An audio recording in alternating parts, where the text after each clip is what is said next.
баары добуш менен чечилет. Биз аны эң жакшы түшүнөбүз, сыйлайбыз урматтуу депутаттарды. Добуш менен чечилип атат. Бирок, урматтуу төрага, сиз алдыбызда турган эки токтом бар. Бирөө Кабминдин маалыматы деп турат, жалпы туурабы? Биз ошол жалпы маалыматка таянып туруп, Минтранстан, Айыл чарба министринен отчет угуп коелу дегенди жөн эле уктуруп койсоңуз болмок. 20 мүнөт азыр кетип калды жөн эле. Регламент боюнча койгонго болот. Ортого чыкпагыла, минтпегиле, тигинтпегиле дебеңизчи сиз. Болбойт дейм мындай. Анда биротол эле каптын оозун бууп туруп, анан салып бербейсиңер багажнигине. Мындай болбойт. Депутаттарды турган жеринен, отурган жеринен кызың албагыла. Эл шайлаган булардын баарын. Баарыбыз эл добуш берген. Эл угуп атат. Алар да уккусу келип атат. Айыл жерлерине барганда аймактарда айыл чарба боюнча эң чоң көйгөйлөр бар.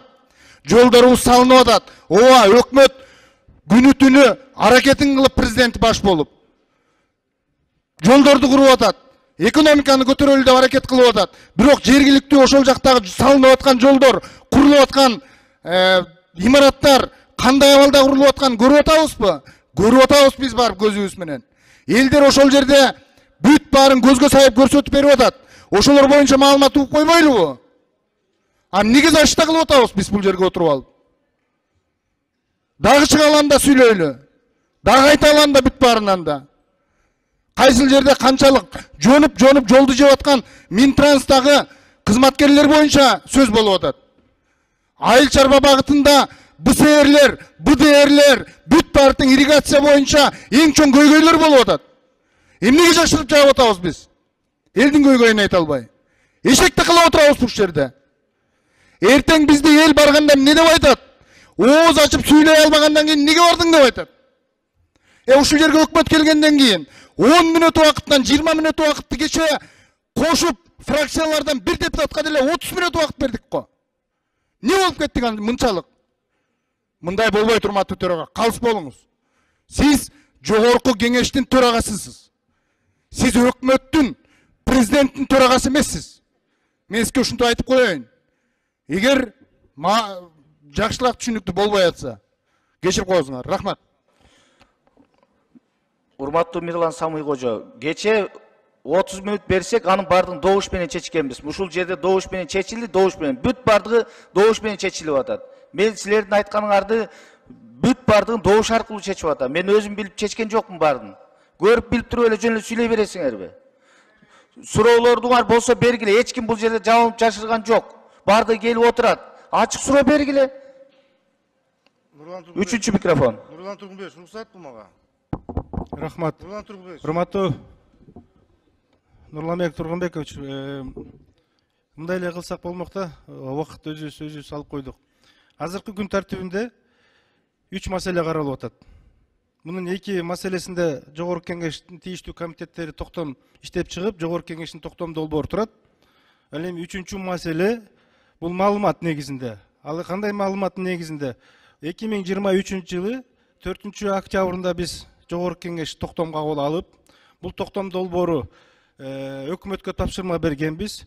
2023-2024 жылдары күзгү, кышкы дайырдыктар, ошондой эле экономикалык акыбалды контролдоо иретинде биз токтом долбоорун иштеп колуна карматканбыз. Эми бүгүнкү күндө азыр эки токтом долбоор боюнча тийиштүү министрликтерди уктук.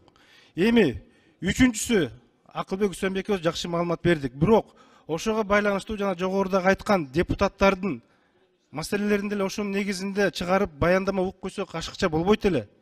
Анткени туура келип атат. Айыл чарбасы да ошого туура келип атат. Транспорт министрлиги да ошол биз кабыл алынган 23 жылы 4 октябрда кабыл алынган токтомго туура келип атат. Алардын да баяндамасын бул жерге 10 мүнөт чыгарып, алардын да толук маалыматын угуп койсок, Нурлан Тургунбекович, бул биз үчүн ашыкча болбойт эле. Андан кийин суроо жооптор да кыска болмок да. Ошондуктан ушуну туура түшүндүрүп коюп, ушул маселеге бүтүрүп койсок, жыйынтыктап койсок сонун болмок. Азыр тартыштын баардыгына ушудан чыгып атат да. Бул регламентке эч кандай каршы келбейт. Жана маалыматтын негизинде угуш керек эле. Рахмат. Рахмат.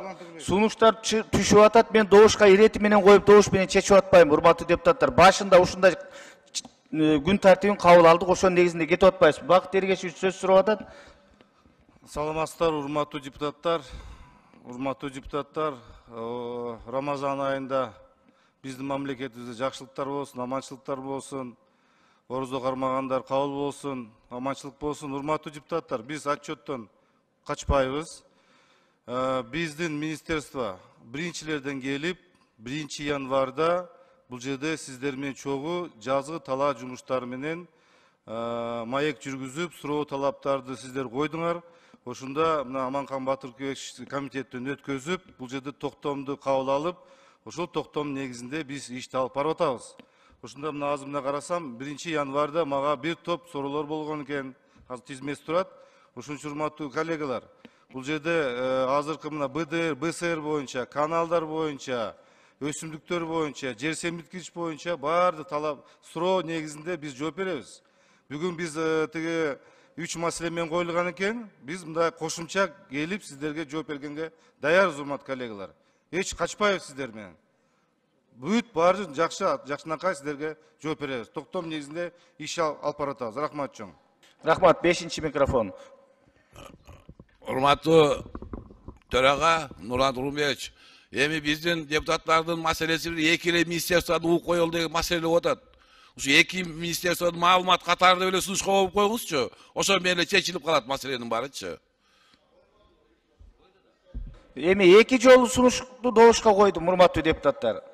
Регламент боюнча кетип атабыз да бардыгын. Анан бузду дейсиңер анан. 6-чы микрофон. Нурланбек Турунбекович, жана Минздравдын комиссиясы боюнча биз биротоло жокко чыгарып бердик да, жана комиссиянын мен составы боюнча вопрос көтөргөм.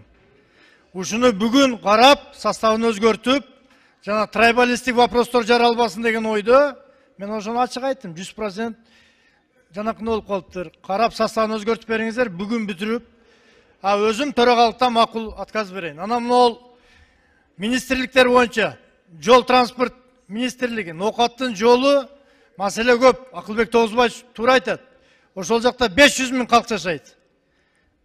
Уже апрелдин ортосуна жетип барабыз эртең. Быйыл башталабы, башталбайбы, ошо маселелер бар. Чыгып отчет берип коерсеңиз болот. Эч маселе жок. Бакыт Эргешевич, сиз дагы айыл чарба министрисиз. Жазгы талаа жумуштары башталды.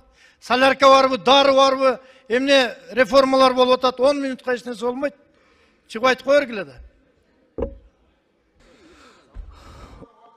Урматтуу депутаттар, ортого чыкпасаңыздар, мына убакытты алып атабыз. Азыр мына дагы 3-чү жолу ички маселе болгон үчүн мен добушка коем. 3-чү жолу. Мына эки министр сүйлөсүн деп. Туурабы? Азыр мына добушка коем, урматтуу депутаттар. 5-чи микрофон. Урматтуу коллегалар, урматтуу чакырылгандар, урматтуу төрага, добушка коюп эле жөн эле сөз берип койбойсузбу, өкмөттү угуп аткандан кийин. Эмне кыласыз эми добушка коюп? Добушка койбой берсем дагы айтасыңар, өзүңүз күлүп берип. Андай болбойт да, бардык добуш менен чечилет, урматтуу депутаттар. Мына өкмөт келди. Добушка коем мен, добуш менен. Өкмөт келди, өкмөт ачы эмесин берсин маалыматын. Добушка коюп эле бергиленди. Эмне кыласыздар? 4-чү микрофон. 4-чү микрофон. Рахмат. Урматтуу коллегалар, мындай кылайлычы. Азыр мына кыйкыргандан жыйынтык чыкпайт. 5 мүнөттөн эчтеке болбойт. 10 мүнөт эмес, 5 мүнөттөн сүйлөп койсун анда. Жаңыдан сунуш берем. Сунушумду добуш беребиз, Балбак байке. Жаңы сунушту добуш берип коюңуз. Урматтуу депутаттар, сабыр кылыңыздар. Урматтуу депутаттар, добушка коем, урматтуу депутаттар, добуш. Урматтуу депутаттар, добушка коем, добуш бериңиздер. Добуш.